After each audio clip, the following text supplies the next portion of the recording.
ইয়াসিন আমাদের প্রথম রাহুল করে দাও, তারপর ইয়াসিন উৎপাদ করে দেবে। আমাদের রাহুল অঞ্চল নেতৃত্ব এই ভাই ওনাদের লিডারের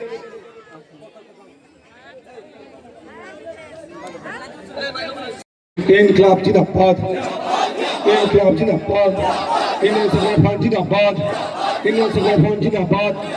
আইএসএফ পরিবারের নেতৃত্ব থেকে স্বাগতম, আইএসএফ পরিবারের নেতৃত্ব থেকে স্বাগতম।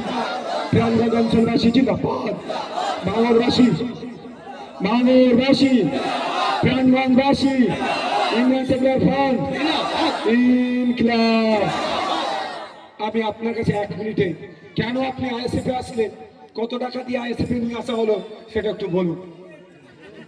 আসসালামু আলাইকুম। আপনারা কম বেশি আমাকে হয়তো অনেকে চেনেন, অনেকে চেনেন না। আমার বাড়ি সাইহাটি। আমি কাইজার আহমেদের হাত ধরে রাজনীতি করতাম। আজ দীর্ঘ 4 বছর আমাদেরকে বসিয়ে রেখেছে এই অঞ্চলে আপাতত যারা নেতৃত্ব দিচ্ছে, এবং বসে আছি তার সত্ত্বেও কেসের উপর কেস। 2025 19শে ডিসেম্বর আমার স্ত্রীকে নিয়ে আমি বেলেঘাটা সুভদ্রমন আশ্রমে যাই ব্লাডের জন্য।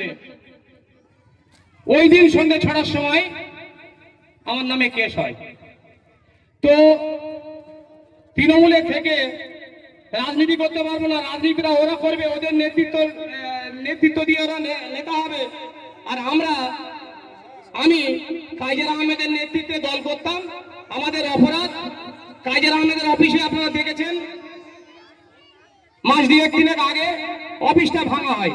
সেখানে অভিষেক ব্যানার্জির, মমতা ব্যানার্জির ছবি ছেড়ে দেওয়া হয়, পুড়িয়ে দেওয়া হয়। যেসব দুষ্কৃতীরা ভাঙচুর করে তাদের সিসিটিভি ফুটেজ থাকা সত্ত্বেও তাদেরকে পুলিশ কোনো প্রোটেকশন নেয়নি। এইসব মনে ক্ষোভ নিয়ে এবং মিথ্যে কেস দিয়ে আমাকে জর্জরিত করে রেখে দিয়েছে, যার ফলে মনের দুঃখিতে, ক্ষোভে, অভিমানে আজকে আমি তৃণমূল দলটা ত্যাগ করে আইএসএফে জয়েন করলাম।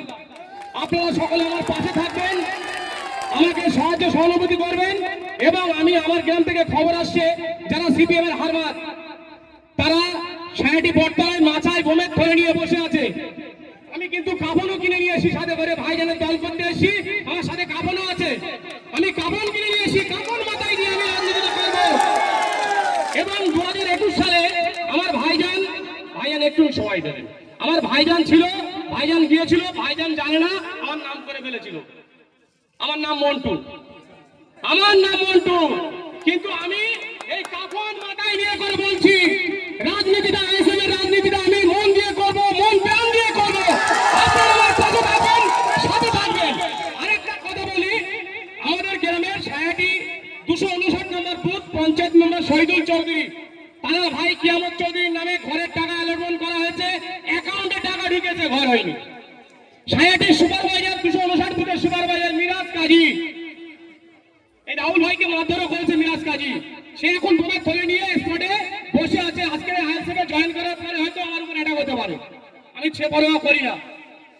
তো ওই মিরাজ কাজীর বোনের নামে একটা ঘর ঢোকে, মিরাজ কাজীর নামে একটা ঘর ঢোকে। আমি ভাইজানের সামনে বলছি, মিশে কথা বলছি না, তদন্ত করে দেখবেন ঘর হয়নি, অ্যাকাউন্টে টাকা ঢুকে গেছে।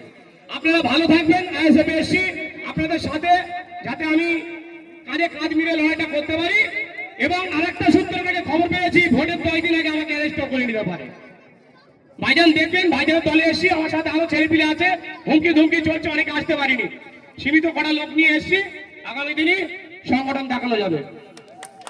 ধন্যবাদ ভাইকে। তবে তবে তবে মাথায় কাপড় বাঁধা লাগবে না আমাদের।